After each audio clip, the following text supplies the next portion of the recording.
नमस्कार दोस्तों, मेरा नाम राकेश शर्मा है। मैं वैदिक समाधान के इस अंक में आपका हार्दिक स्वागत करता हूं। मेरे साथ हैं प्रोफेसर पतंजलि मिश्र, जो कि बनारस विश्व हिंदू विश्वविद्यालय के वैदिक विभाग में कार्यरत हैं। मैं बहुत बहुत स्वागत करता हूं प्रोफेसर साहब आपका। आज का हमारा जो विषय है और जो मेरे पास प्रश्न आते हैं वह है कि शिवलिंग जी की पूजा किस तरह करनी चाहिए। इसके बारे में थोड़ा सा ज्ञान, क्योंकि इसके बारे में तरह तरह की भ्रांति भी हैं समाज में। और शिवलिंग का जो अभिषेक होता है, जल अभिषेकम, और हमने कई शब्द सुने हैं इससे रिलेटेड, यह क्या है, कब करना चाहिए, और ये जो मंडे है, जो सोमवार है, जो कि कहा जाता है कि भगवान शिव को अति प्रिय है, इसका क्या अभिप्राय है, क्या अर्थ है। तो थोड़ी जानकारी और दीजिए ताकि हमारे दर्शक अगर कुछ गलती करते हैं भगवान शिव को प्रसन्न करने में, वो उनको सुधार सकें और भोलेनाथ जी को प्रसन्न कर सकें। बहुत बहुत आपका अभिनंदन। आप अच्छे अच्छे प्रश्न लेके आते हैं और अच्छा लगता है। शिव पूजा की बात है शर्मा जी, भगवान शंकर की जो पूजा होती है उसमें जो रुद्राभिषेक की बात आती है, भगवान शंकर का दो क्रम है, एक रुद्र क्रम है, एक शिव क्रम है। रुद्र का मतलब ये है कि जो क्रोधित है, भगवान शंकर का जो क्रोध वाला रूप है उसको बोलते हैं रुद्र, और जो कल्याण वाला जो रूप है उसको बोलते हैं शिव। तो जो अभिषेक करने की बात आती है, अभिषेक होता है रुद्र का, जिसको हम बोलते हैं रुद्राभिषेक। तो रुद्र का अभिषेक होता है और अभिषेक करने के बाद वह रुद्र जो है शिव रूप में परिणत हो जाते हैं, अर्थात कल्याणकारक हो जाते हैं। और कल्याणकारक होकर के फिर जो है आशीर्वाद देते हैं, जो भी आप मांगते हैं आशीर्वाद देते हैं। आपने सुना होगा कि रुद्राष्टाध्यायी वैदिक जो रुद्राभिषेक होता है उसमें रुद्राष्टाध्यायी के माध्यम से भगवान का अभिषेक करते हैं। तो भगवान के कई तरह के नाम, उनके कई गुण धर्म के आधार पर कई तरह के नाम उन मंत्रों में आते हैं। नमः हर्षवाय च वामनाय च नमो बृहते च वरिघीयसे च नमो वृद्धाय सवृद्धे च नमो इत्यादि कई मंत्र आते हैं। नमस्ते रुद्रमन्यमोदतैखवे नमः बाहुव्यामुतते नमः इत्यादि मंत्र आते हैं। तो इस तरह से उनकी स्तुति, उनके कई नाम हैं और उनकी स्तुतियाँ हैं, तो उसका ख्यापन करते हुए हम भगवान का जो है रुद्र का अभिषेक करते हैं। और अभिषेक करते ही, और भगवान को अभिषेक जो है बहुत प्रिय है। जैसे अलग अलग देवताओं को अलग अलग चीज़ प्रिय है, किसी को पूजा प्रिय है, किसी को कीर्तन प्रिय है, किसी को श्रृंगार प्रिय है। तो भगवान शंकर को जो है अभिषेक उनको बहुत प्रिय है। जलाभिषेक हो तो इससे ज़्यादा प्रिय उनको कुछ नहीं। तो उस क्रम में रुद्र का अभिषेक करते हैं इन मंत्रों के द्वारा। और जब अभिषेक कर लेते हैं तो करने के बाद फिर उनसे हम प्रार्थना करते हैं। फिर आगे के अध्यायों में प्रार्थना होता है, वाजश्च में, प्रसवश्च में, प्रयतिश्च में इत्यादि, चमे चमे करके, च मने और, में मने मुझको प्राप्त हो, तो भगवान हमको ये मिले, हमको ये मिले। ब्रीहयश्च में, जवाश्च में, माखाश्च में, ब्रीही मिले, यौ मिले, ये सब चीज़ें मिले। तो वो भगवान से, भगवान का अभिषेक किया, रुद्र का अभिषेक किया। रुद्र जब प्रसन्न हुए तो उनसे उस शिव रूप के, उनके शिव रूप से जो है प्रार्थना करते हैं कि हमको ये सब चीज़ हमको आप उपलब्ध कराइए। तो ये क्रम भगवान का है। और भगवान को सोमवार बड़ा प्रिय है। भगवान को सोमवार बहुत प्रिय है। सोमवार और प्रदोष, हर महीने में हर 15 दिन पर एक बार प्रदोष आता है।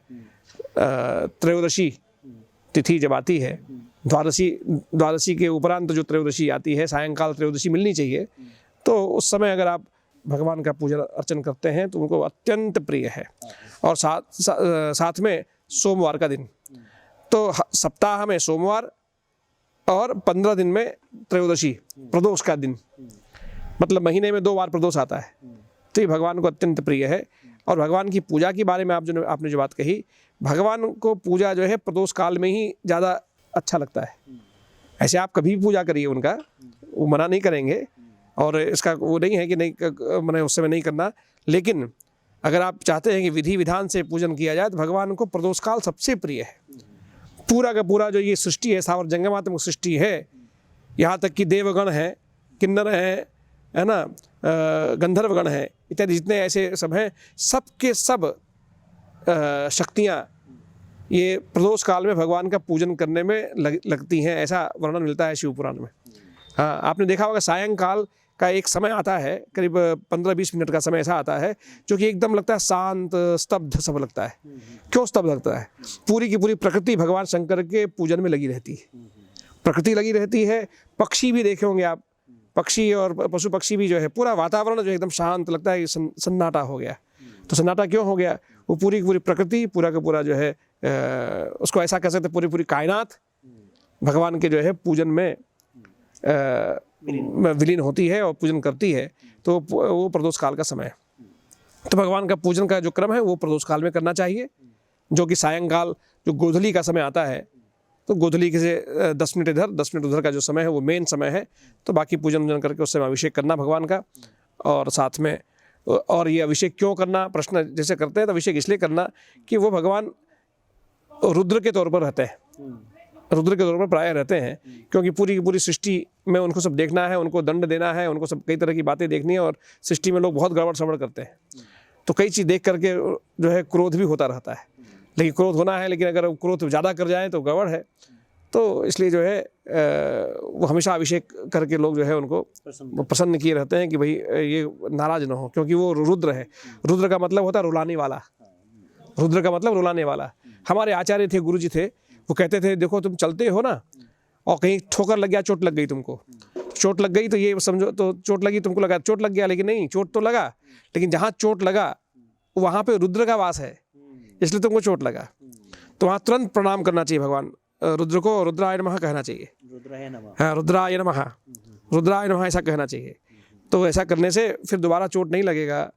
ये तो जहाँ भी ठोकर लग जाता है, जहाँ भी आपको कोई व्यक्ति झगड़ा करने लगा आपसे, तो वो रुद्र के तौर पर, रुद्र के कारण वो आ रहा है आपसे झगड़ा करने। तो अगर रुद्र का अभिषेक करते रहेंगे तो कोई व्यक्ति आपसे झगड़ा करने नहीं आने वाला है। रुद्र का अभिषेक करते रहेंगे तो कभी आपको ठोकर लगेगा नहीं। रुद्र का अभिषेक करते रहेंगे तो कभी आपके ऊपर से जैसे होता है कि 1 इंच जो है, अगर ये पत्थर इधर गिरा होता तो व्यक्ति नहीं मरता, 1 इंच इधर गिरा इसलिए मर गया। तो जो 1 इंच का जो अंतर होता है, वो 1 इंच का अंतर आपका बदल सकता है, आपके इधर 1 इंच हो जाएगा अगर आपने रुद्र का अभिषेक किया तो रुद्र का अभिषेक करने से भगवान शंकर शिव रूप धारण करते हैं, और शिव का मतलब होता है कल्याण। तो कल्याण रूप में आते हैं। नमः शंभवाय च मयो भवाय च नमः शंकराय च महेश्वराय च नमः शिवाय च शिवतराय च इत्यादि करके उनकी स्तुति की जाती है। तो यह क्रम है। बिल्कुल। अक्सर शिवलिंग पे हम लोग पानी से अभिषेक करते हैं, दूध से भी करते हैं, शहद से भी करते हैं, दही से भी करते हैं, और हमने सुना है उनको जो पत्ते हैं कुछ हरे रंग के, उनको वो बहुत पसंद हैं, कुछ फूल उनको विशेष पसंद हैं। तो मैं जानना चाहूँगा कि ऐसी कौन सी चीज़ें हैं जिनसे उनको देखिए, अलग अलग जो भक्त जो है, भक्त की अलग अलग इच्छाएं होती हैं कि हमको ये मिले, हमको ये अलग अलग कामनाएं होती हैं। तो अलग अलग कामनाओं को दृष्टि में रखते हुए अलग अलग पदार्थों का प्रयोग करना। एक यज्ञ हुआ था हरिद्वार में, तो उस यज्ञ में मैं वहाँ उसमें था, तो मैंने देखा कि वहाँ पे डाब के पानी से भी अभिषेक हुआ। अच्छा। तो एक मालगाड़ी का जो डब्बा होता है वो भर करके जो है डाब आया कलकत्ता से, और निकाला गया। एक डाब में थोड़ा पानी निकलता है, अभिषेक करना है, पूरा अतिरुद्र यज्ञ हो रहा है, तो एक दिन पूरा का पूरा एक दिन अभिषेक डाब के पानी से करना है, तो उतना पानी निकले तब तो अभिषेक करेंगे। तो इतना आया, आनंदमयी माँ के यहाँ यज्ञ हुआ था। तो ये क्रम, तो डाब के पानी से एक दिन अभिषेक हुआ, एक दिन हुआ घृत से, घी से हुआ, एक दिन शहद से हुआ, मधु शहद से हुआ, एक दिन अभिषेक हुआ आम के रस से, और एक दिन गुलाब जल से हुआ। तो इस तरह का वहाँ क्रम बना था। तो अलग अलग, जैसे किसी को कोई व्यक्ति आयु क्षीण हो रही है, मरने की स्थिति उसकी है और नई अवस्था है, और अगर वो दिवंगत हो जाएगा तो बड़ा नुकसान होगा, तो उसके आयु को रखने के लिए सामने वो घृत से भी अभिषेक करते हैं, घी से। आयुर्वेयी घृतम कहते हैं। आयुर्वेयी घृतम, घृत जो है आयु को देने वाला होता है, तो घृत से अभिषेक करना। एक होता है बहुत रोग है शरीर में, तो रोग से निवृत्ति कैसे हो, तो एक जो आपने भी कहा पत्ते की बात कही आपने, तो एक आता है पौधा, आपने सुना होगा अमृता। हाँ, तो अमृता जो है, अमृता के रस से जो है, उसका नाम ही अमृता। तो अमृता के रस से, अमृता का वो करके रस निकाल दिया और उसको भिगोया और कूट पीस के उसका रस निकाल दिया, हरा हरा रस बन जाता है उसका। गंगा जल में मिला लिया या कूप के जल में मिला लिया, अच्छे जल में मिला लिया, मिला करके उससे अमृताभिषेक करना। तो भगवान को उससे क्या होता है, आपने अगर उनका अभिषेक ऐसा किया तो आपका रोग जो है उससे निवारण होता है। तो इस तरह से अलग अलग, मान लीजिए कथनचित किसी से बहुत शत्रुता हो गई, तो शत्रुता को दूर कैसे करें, तो शत्रुता को दूर करने के लिए शहद से अभिषेक कर दिया अगर, तो मीठा संबंध हो जाता है। ये सब बातें, ये आप कहेंगे कहाँ इसका आधार कहाँ है, तो ये सब बातें जो है शिव पुराण में, अत्यंत पवित्र ग्रंथ हमारे भारतीय परंपरा का ग्रंथ है, जिसको कि स्मरण करके भी प्रणाम करना चाहिए। भगवान को बड़ा अच्छा लगता है कि कोई व्यक्ति शिव पुराण को प्रणाम करे और उसको सम्मान दे, तो भगवान को बहुत प्रिय है। तो शिव पुराण में ये सब बातें उल्लिखित है। और विशेष अभी 2-4-5 मिनट में कितनी बातें करेगा आदमी, लेकिन किसी को बहुत अगर जिज्ञासा हो तो बैठ करके इन आचार्यों से बैठ के बात किया जा सकता है। आपसे भी कमेंट में लोग पूछ सकते हैं, तो जैसा उनका प्रश्न होगा वैसा आदमी उत्तर देगा, और ये क्रम है। बहुत बढ़िया। तो भगवान शिवलिंग जी की पूजा किस तरह से करनी चाहिए, तरह तरह के अभिषेक जो हम सुनते हैं उनका क्या महत्व है, उसका हमारे दैनिक जीवन में क्या लाभ होता है, आज हमें गुरुजी इसके मुख से पता चला। आशा करता हूँ काफ़ी सारे प्रश्नों का उत्तर स्वतः ही मिल गया होगा। अगर इससे संबंधित कुछ और भी प्रश्न आपके दिमाग में आते हैं तो आप कमेंट्स बॉक्स में डाल सकते हैं, हम उसका जल्दी से जल्दी उत्तर लेकर उसको टाइप करके आपको भेजेंगे। और अगर उसके बाद भी आपके दिमाग में कुछ जिज्ञासा हो तो हम फ़ोन के माध्यम से या ईमेल के जरिए भी उसका निवारण करने का पूरा प्रयत्न करेंगे।